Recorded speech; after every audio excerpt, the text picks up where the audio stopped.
Hello बच्चों, welcome. आज हम एक ऐसी चीज के बारे में बात करेंगे जो आप हर दिन यूज करते हो सकता है अभी आपके हाथ में भी हो। चलो शुरू करते हैं। तो सीधे टॉपिक पे आते हैं। आपने कभी सोचा है कि आपके टीवी रिमोट में जो बैटरी है वो महीनों तक चलती है, लेकिन वही सेम बैटरी अगर एक पावरफुल फ्लैशलाइट में डाल दो तो वो कुछ घंटों में ही खत्म हो जाती है। ऐसा क्यों होता है? इसका जवाब हमारी लाइफ के सबसे कॉमन ऑब्जेक्ट्स में से एक के अंदर छुपा है, द बैटरी। तो आज हम इसके सारे सीक्रेट्स को अनकवर करेंगे, बिल्कुल एक मिस्ट्री बॉक्स की तरह। लेकिन हमें इसके बारे में इतना जानने की जरूरत क्या है? सिंपल है, क्योंकि बैटरीज हमारे फोन से लेकर बच्चों के खिलौनों तक और यहां तक कि लाइफ सेविंग मेडिकल इक्विपमेंट को भी पावर करती हैं। ये हमारी मॉडर्न लाइफ के छोटे छोटे पावर हाउसेज हैं। तो चलो इस मिस्ट्री की पहली लेयर को हटाते हैं और देखते हैं कि बैटरीज आखिर काम कैसे करती हैं। अगर बिल्कुल सिंपल शब्दों में समझें तो एक बैटरी बस एक कैंड स्पॉन्टेनियस रीडॉक्स रिएक्शन है। मतलब ये स्टोर्ड केमिकल एनर्जी है जो बस रिलीज होने का वेट कर रही है, इलेक्ट्रिसिटी के फॉर्म में। इसको समझने का सबसे अच्छा तरीका एक एनालॉजी है। इमेजिन करो कि एक बैटरी एक दबे हुए स्प्रिंग की तरह है। सोचो इसके बारे में। जब एक स्प्रिंग को कंप्रेस करते हैं तो उसमें पोटेंशियल एनर्जी स्टोर हो जाती है। बिल्कुल उसी तरह एक नई बैटरी के अंदर स्टोर्ड केमिकल एनर्जी होती है। जब आप स्प्रिंग को छोड़ते हो तो वो काम करता है, और जब आप बैटरी यूज करते हो तो वो करंट देकर इलेक्ट्रिकल वर्क करती है। और फाइनली जब स्प्रिंग पूरी तरह खुल जाता है वो एग्जॉस्टेड हो जाता है। सिमिलरली जब बैटरी के सारे केमिकल्स रिएक्ट कर जाते हैं तो हम कहते हैं कि बैटरी डेड हो गई। तो फंडामेंटली बैटरीज इन्वेंट ही एक बड़ी प्रॉब्लम को सॉल्व करने के लिए हुई थी। केमिकल एनर्जी को पोर्टेबल कैसे बनाएं और ऑन डिमांड अवेलेबल कैसे कराएं, बस यही इसका मेन पर्पस है।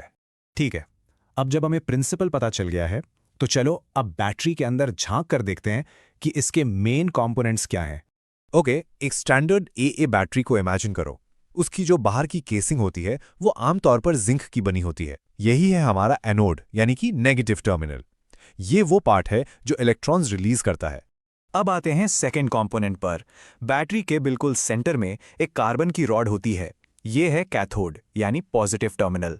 ये इलेक्ट्रॉन्स के लिए एक डेस्टिनेशन की तरह काम करता है जहां उनकी जर्नी पूरी होती है।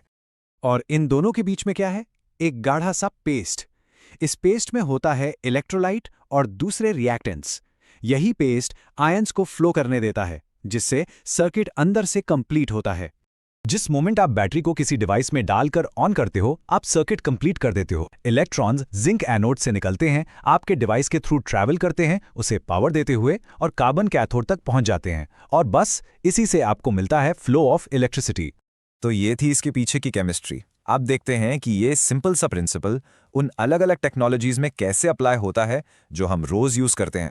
एक तरफ है हमारे कॉमन अल्कलाइन बैटरीज जो रिमोट्स और टॉयज में यूज होती हैं। ये सिंगल यूज होती हैं और लगभग 1.5 वोल्ट्स देती हैं। दूसरी तरफ है लिथियम आयन बैटरीज जो आपके फोन या लैपटॉप में मिलती हैं। ये रिचार्जेबल होती हैं, हल्की होती हैं और इनकी एनर्जी डेंसिटी बहुत ज्यादा होती है, इसलिए ये लगभग डबल वोल्टेज यानी करीब 3 वोल्ट्स प्रोवाइड कर पाती हैं। अब एक बहुत इंटरेस्टिंग सवाल। आपको लगता होगा कि अगर एक बैटरी को बस शेल्फ पर रख दिया जाए तो वो हमेशा फ्रेश रहनी चाहिए, है ना? आखिर उससे कोई यूज तो नहीं कर रहा। लेकिन सच ये है कि बैटरीज धीरे धीरे सेल्फ डिस्चार्ज होती रहती हैं।